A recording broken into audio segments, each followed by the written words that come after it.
नमस्कार आदि same studio रे आपण मानक अनेक अनेक स्वागत। आशा करुच्ची आपण मानक वीडियोटा निश्चिंत भल लगे बोली। चलतु स्टार्ट करवा मेथी शाग। प्रथम मुझे गोटे गुड़ा मेथी शाग नहीं ताको भलसे टे बाछि नवा तार जो सरू नाड़ पत्र ताकू यूज करी और जो मोटा मोटा नाड़ को बाहर कर बाछिकी भाव सब नाड़ पत्र अलग कर गोटे बड़ जगार पानी नहीं भलसे मुझे धोईदेवी 2 ରୁ 3 थर भलसे धोईदेवी। धोई सारा छाणीदेवी पत्र को काटिकी धोइबेनी आग धोईदेवे तापर छाणीकी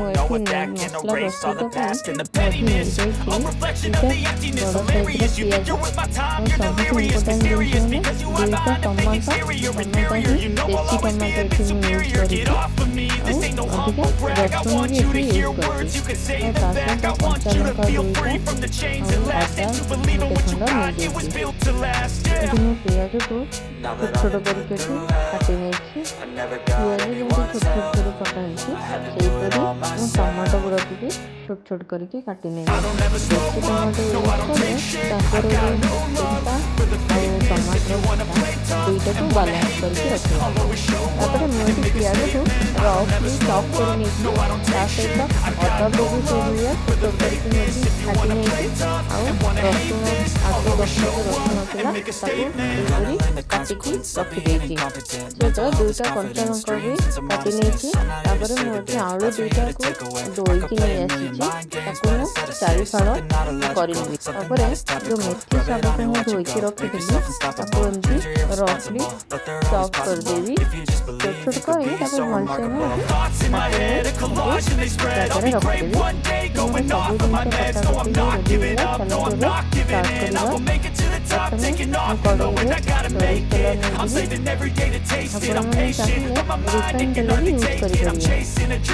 तेलटा पूरा गरम होगला जीरा जीराटा जो भलसे फुटिज मुझे पियाज पकई सब भाजीदेवी मोर पियाजर कलर टे कलर चेंज हो गला रसुण को पकईदेवी अदा को भाजीदेवी 2टा कंचा लंका काटिकी कच्चा लंका भी पकई भाजीदेवी भलसे भाजी रसुणर फ्लेवरटा बहुत भल आसो। जो काटी रखी आलू ताकू पकई भाजी नेबी एठी आलू भाजवा भितर रसुण फ्लेवरटा भी धीरे धीरे बढ़ीज।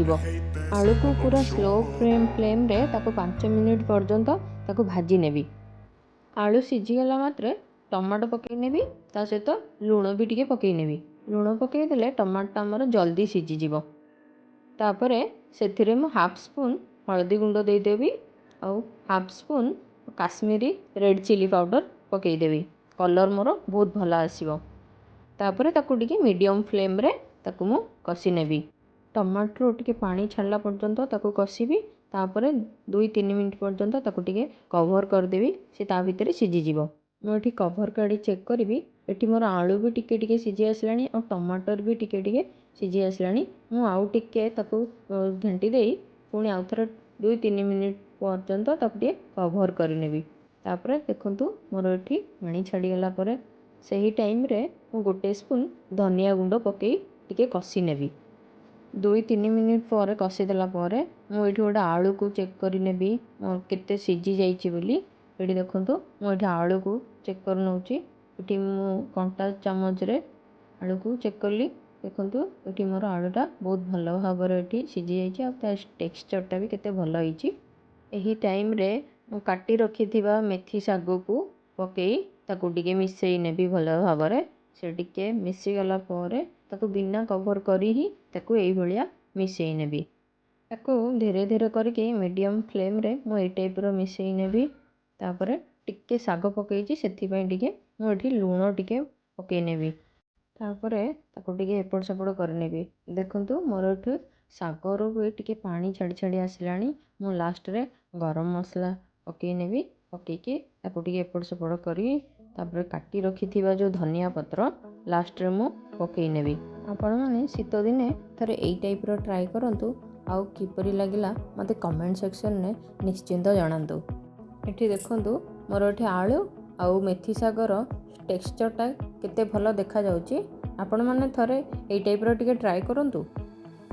ଆଉ ମୋ ଚ୍ୟାନେଲରେ ନୂଆ ଥିଲେ ଲାଇକ୍, ସବସ୍କ୍ରାଇବ୍ ଆଉ ସେୟାର କରନ୍ତୁ। ରହିଲି, ନମସ୍କାର।